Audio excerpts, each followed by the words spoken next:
In this video, I'm going to talk about how glucose is transported from the muscles to the liver and the round-trip circulation.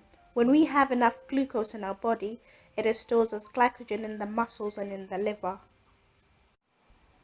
The leftover glucose is stored in little bundles called glycogen in the liver and muscles.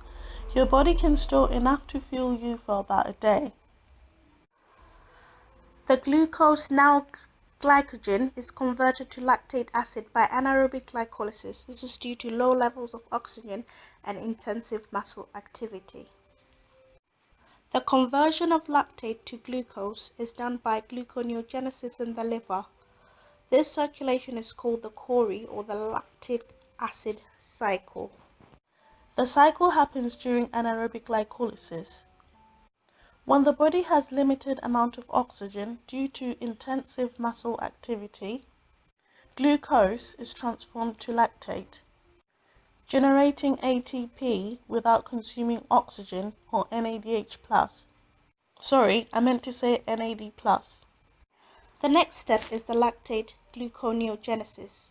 Lactate is transported by the liver to be converted to pyruvate by an enzyme called lactate dehydrogenase.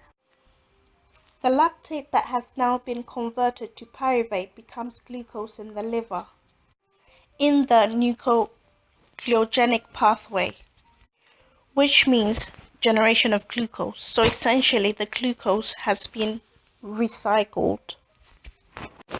From glucose to lactate, lactate to pyruvate, pyruvate back to glucose.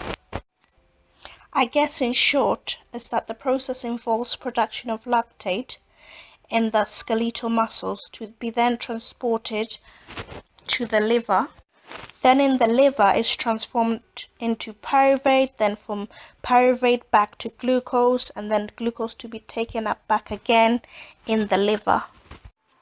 Lastly, the main idea of cell respiration is that it can occur aerobically in the presence of oxygen and anaerobic in the absence of oxygen, which then the fermentation of lactate occurs to avoid acidosis in the muscle.